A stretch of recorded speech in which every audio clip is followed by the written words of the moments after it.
Kidney তো ওর জন্য ছেড়ে দিন। আপনি যদি ওর দুটো কিডনি নিয়ে নেন তাহলে তো আর বাঁচবে না। তুমি তো কিছু বলো। দাদু, আমার বোনের কিডনি নেবেন না, বরং আমার কিডনি বোনকে দিয়ে দিন দাদু। আমাদের পরিবারের পুরুষদের গায়ে একটা আঁচলও যেন না লাগে। দাদু, আমাদের বোন এখনো অনেক ছোট, আপনি আমার কিডনি নিন। আমার ব্লাড টাইপ যদি ওর ব্লাড টাইপের সাথে পুরোপুরি ম্যাচ করে যেত, তোমাদের কি মনে হয় আমি কি নিজের কিডনিটাই দিতাম না? বাবা, ওকে ছেড়ে দিন। জানি ও আমাদের পরিবারের সবচেয়ে ছোট্ট মেয়ে, কিন্তু ভাইয়ের জন্য জীবন দেওয়াই ওর নিয়তি। বাবা, কিডনি ট্রান্সপ্লান্টের আগে একবার ওর সাথে কথা বলতে দিন। আমি তোমাকে 5 মিনিট সময় দিলাম।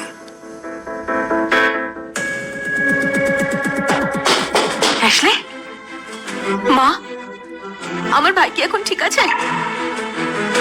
অ্যাশলে, এই জেড পেন্ডেন্ট আজ যেন সবসময় সামনে রাখিস। মা নিশ্চয়ই তোকে ফিরিয়ে নিয়ে যাবে। ডক্টর, এখনই অ্যাশলেকে পিছনের দরজা দিয়ে বাইরে নিয়ে যান। যাও, ওর পেছনে ধাওয়া করো, পালাতে দিও না। আমি শুধু আমার মায়ের সাথে দেখা করতে চাই। আসলে কেঁদো না, মা শুধু তোমার জন্য এসব করছেন। এ ভাই, দাঁড়া, কোথায় যাচ্ছিস? আমি শুধু আমার মায়ের সাথে দেখা করতে চাই। শোনো, আমি বাঁচতে চাইলে এখনই কান্না বন্ধ করো। জলদি ধরো বেটাকে। হয়তো ভগবানের আশীর্বাদ তোমার সাথে আছে, আমি তোমার জন্য কেবল এতটুকুই করতে পারি। চুপ করে থেকো, একদম আওয়াজ করো না।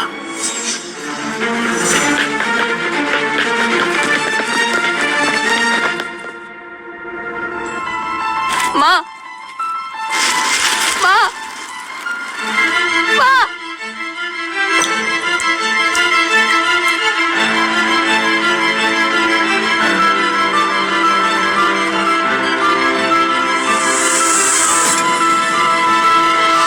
ও না, প্রিয়, এখানে দেখো, তাড়াতাড়ি দেখো।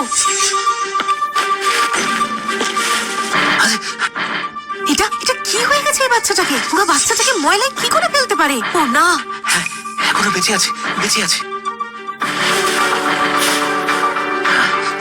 হে ভগবান, এই বাচ্চাটার তো অনেক শরীর খারাপ, কিন্তু বাচ্চাটার উপরে রক্ত কিভাবে লাগলো?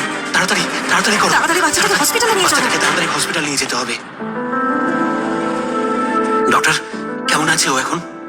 অস্থির হবেন না, বাচ্চা এখন বিপদের বাইরে। হ্যাঁ। এটা কোন জায়গা? বাবু, তোমার নাম কি? কোথায় থাকো? আমি তোমাকে তোমার মা বাবার সাথে দেখা করাবো। ওদেরকে বলবো তোমাকে এসে নিয়ে যাওয়ার জন্য, ঠিক আছে? আমার আমার নাম। বাবু, এই পেন্ডেন্টটা দেখো, তোমার কিছু মনে আছে?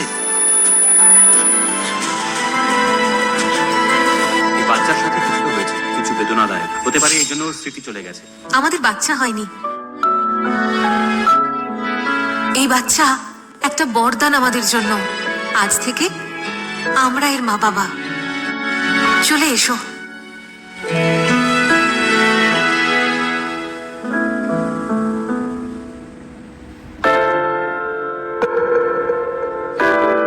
কি ডাক্তার তোমার স্ত্রীকে দেখেনি এখনো, অথচ ডিসচার্জও করে দিয়েছে? সব টাকার জন্য হচ্ছে। ওদের কি লাগছে না দায় ড্রাইভারের? ও কি তোমাকে 5 লাখ দেয়নি? মনে করাবেন না, ওরা ওদের শক্তি এবং টাকার উপর বেঁচে আছে, আর টাকা দেওয়ার জন্য না করছে। আমি ওদের ঘর গিয়েছিলাম জিজ্ঞেস করতে। ওরা ওদের শক্তি আর টাকার উপর বেঁচে আছে, তাহলে টাকা দেবে না কেন? তুমি কিসের জন্য অপেক্ষা করছো? তুমি কি নিজের স্ত্রীকে এভাবেই মরতে দেবে? কিন্তু ওরা আমাকে বাইরে বের করে দিল। আমি আবার যাব ওখানে আর ভিক্ষা চাইবো ওদের কাছে। একবার আমি টাকা দিয়ে যাই চুক্তির জন্য, তারপর আমি একে হসপিটাল নিয়ে যেতে। আরে তোমার মেয়ে তো গেছে ওখানে। কি বলতে চাইছো তুমি? সে ওখানে গেছে?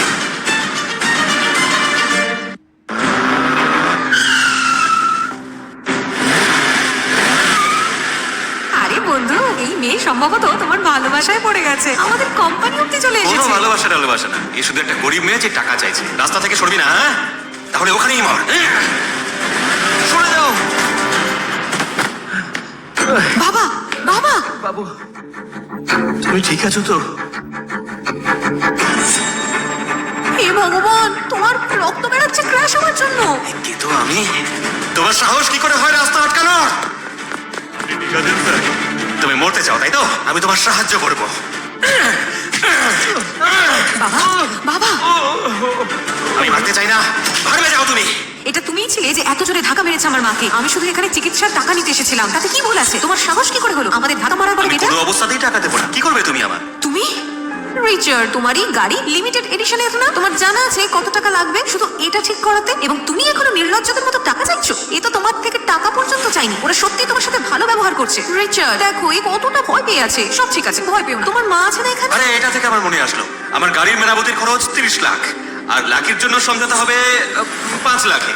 বড় এবার আমার স্ত্রীকে প্রথমে তোমরাই মেরেছিলে, তোমরা সবাই। আমার মাকে তুমি মেরেছিলে, আমরা হাসপাতালে গেলাম, আমরা শুধু 5 লক্ষ টাকা চাইছি চিকিৎসার জন্য। এই কুকুরটাকে তো হোঁচ অব্দি আসেনি, আর তুমি 5 লক্ষ টাকা চাইছো? তুমি গিয়ে কাউকে লুটে নাও। তোমার মায়ের জীবনের কোনো মূল্য নেই, ওকে আমার লাকির সঙ্গে তুলনা করো না। আমাদের পরিবারের কুকুর আছে ও, যদি এর একটাও চুল পড়তো তোমার মাকে তার মূল্য 10 টনে পূরণ করতে হতো, বুঝলে? আমার মায়ের অপমান করিও না। তুমি দাঁড়াও, যদি তোমার মধ্যে আমার মনে হয় নিজের জীবন ভালো লাগছে না, আমার মেয়েকে হাত লাগাবে না, যেতে দাও ওকে। ছুঁয়ে নিয়েছি, তুই কি করে নেবে? আমাদের এমনি তো আর চাই না, আমাদের চাই না টাকা। আমার মেয়ে, কোথায় আছো তুমি? কেন সব শেষেও আমি যতই চেষ্টা করি তোমার সঙ্গে দেখা করতে পারবো না? তুমি কি এখনো আমাকে ক্ষমা করবে না? তোমাকে ঠিকভাবে বাজাতে না পারায় এরকম কেন? তুমি আমাকে নিজের সাথে দেখা করতে দিতে চাও না? ম্যাম, রিচার্ড স্যার, ওনার গ্যারেজে চোট লেগে গেছে। কি? রিচার্ডকে চোট লেগে গেছে?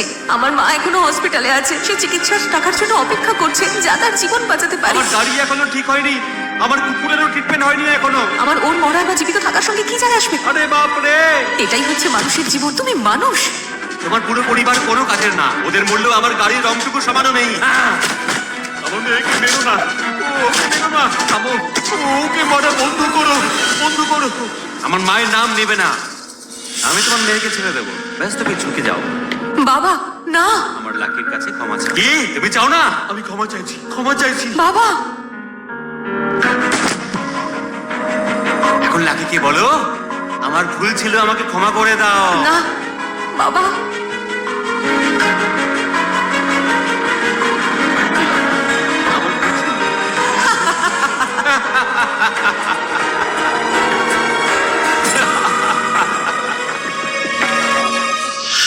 রিচার্ড, দেখলে আমাদের লাকি কি দয়ালু, ক্ষমা করে দিল একে। এটা কি করছো তুমি? কি করছো তুমি? মা, তুমি এখানে কেন এসেছো? কি চলছে এখানে? এটা তোমার সাথে কি হলো? ম্যাম, ওরা গাড়ির রাস্তা আটকাচ্ছিল আমাদের, এদেরকে বাঁচানোর সময় স্টিয়ারিং হুইল থেকে লেগে গেছে। আবার চলে এসেছো তোমরা? এর আগের বারও রিচার্ডকে মাথায় চোট লেগেছিল আর মরতে মরতে বেঁচেছিল, আর এইবার আবার তোমার ভুল আছে। কি হলো?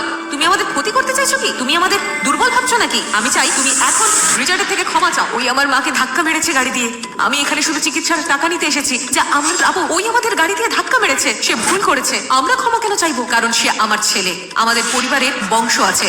তুমি আমাদের অস্থির করে তুলেছো। আমি সব সময় অবাক হই এটা ভেবে যে কিভাবে এ এতটা অসভ্য হয়েছে। এবার আমি বুঝতে পারলাম, যেরকম মা সেরকম ছেলে। তুমি সাহস কিভাবে হলো তোমার আমার ছেলের সামনে আসার? কি চাও তুমি? কি শিখিয়েছে তোমার মা তোমাকে? সম্মান আর মনুষ্যত্বের কথা বলছো? কি ভাবছো নিজেকে? ওই গাড়ি অ্যাক্সিডেন্ট, তুমি নিশ্চয়ই প্ল্যান করেছিলে সবকিছু রিচার্ডের ক্ষতি করার জন্য। বোকামি বন্ধ করো, ওটা আমার মায়ের জীবন, এটা কোনো স্কিম না যেরকম তুমি বলছো। আমার কাছে সময় নেই তোমাদের মতো খারাপ লোকেদের সাথে ঝগড়া করার। কেউ আছো? একে নিচে ঘুম পাড়াও, আর একে বলো ক্ষমা চাক আমার ছেলের কাছে। আমার মেয়েকে যেতে দাও, যেতে দাও। আমাদের ভুল আছে, আমি ওনার কাছে ক্ষমা চাইবো, ঠিক আছে? আমি নিচে বসে ক্ষমা চাইবো, ক্ষমা করে দাও। বাবা, যেতে দাও। বাবা, তোমার টাকা চাই না? হ্যাঁ হ্যাঁ, স্তম্ভটা দেখছো ওখানে, নিজের মাথা ওতে মারো। আমি তোমার মেয়েকে যেতে দেবো, আর তার সঙ্গে 5 লাখ দেবো। শুধু মাথা মেরে তুমি 5 লাখ কামিয়ে নিতে পারো। ওই টাকা উপার্জন করা সত্যি সহজ আছে, একটু বেশি রিয়ালিস্টিক হতে হবে। করিও না বাবা, না হলে কিছু হয়ে যাবে। তুমি মারবে কি মারবে না? আমাদের কাছে আর সময় নেই তোমার সাথে সময় কাটানোর জন্য, ঠিক আছে? সরি, আমি ভুলছিলাম, আমার আসা উচিত হয়নি, আমি ভুলছিলাম। আমি তোমার কাছে ক্ষমা চাইছি। আমার বাবাকে হাত লাগাবে না, দয়া করে ওনাকে ছেড়ে দাও, দয়া করে। আমি তোমাকে 3 সেকেন্ড দিচ্ছি, যদি তুমি না মারো আমি শপথ নিচ্ছি তুমি নিজের মেয়েকে কালকে দেখতে পারো। তুমিও চাইবে না যে দুর্ঘটনা আজ হলো সেটা আবার মারছি।